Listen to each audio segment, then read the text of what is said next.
Je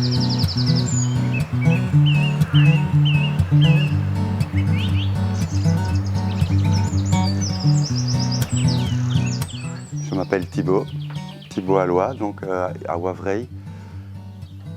Et peut-être avant tout, j'aimerais dire que la vie est belle. La vie est belle et c'est ce qui m'a poussé à la petite aventure qu'on a fait avec notre famille. Cette aventure, pour être vraiment assez bref, on a décidé à un moment donné de partir de l'endroit où on était, où on avait 5 hectares, etc. Avec la possibilité d'avoir un projet agricole. Et dû aux événements, la mort de mon père, etc., on a décidé de partir de ce lieu et on a décidé d'essayer de vivre sans payer de loyer. Ce qui fait qu'on a rencontré des tas d'amis sur le parcours qui nous ont ouvert leur maison. Puis ensuite, on a décidé de poser une yourte sur le terrain d'une personne qui s'appelle Jean Van der Elst. Et ce terrain, c'est le début d'une aventure, d'essayer de, encore plus en profondeur, comprendre le monde du vivant. Et le monde du vivant, voilà, la vie est belle, le vivant est beau et les choses se passent en harmonie.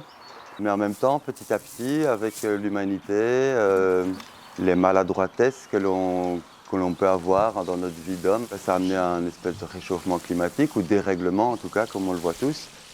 Et donc ça m'a poussé à entrer encore un peu plus dans la recherche parce que ce qui est normalement harmonieux, qui fonctionne bien, petit à petit on a des contraintes, un mois de sécheresse. Et donc ça m'a poussé à réfléchir et à chercher. Toute cette recherche m'a fait planter des arbres, essayer de connecter les arbres aux champignons, les champignons aux légumes, d'observer que les insectes qui vont sur les fleurs sont mangés par les oiseaux, qui vont dormir dans les arbres, et que tout ça fait un monde assez intime où en fait tout est vraiment lié ensemble.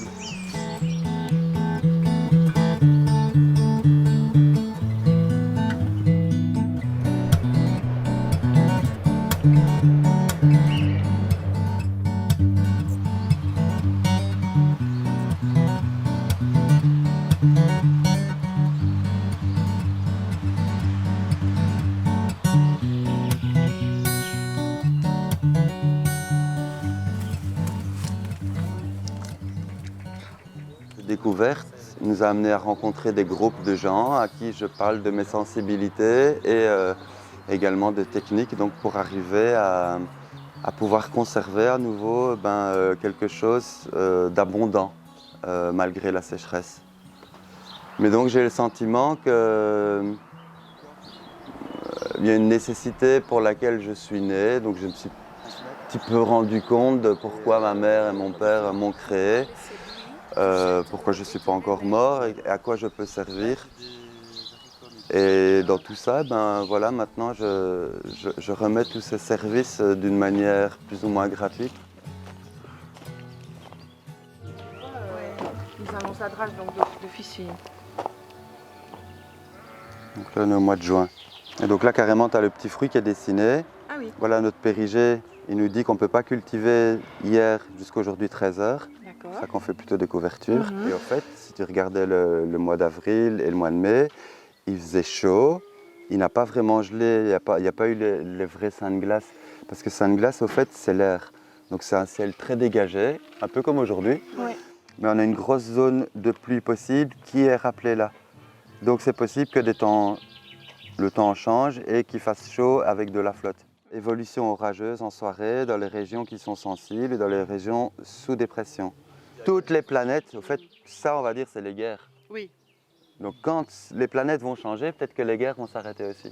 Oui. Parce qu'on est aussi sensible que les plantes, que le ciel, la pluie, à ce que les planètes nous envoient. Et on est dans une année comme ça.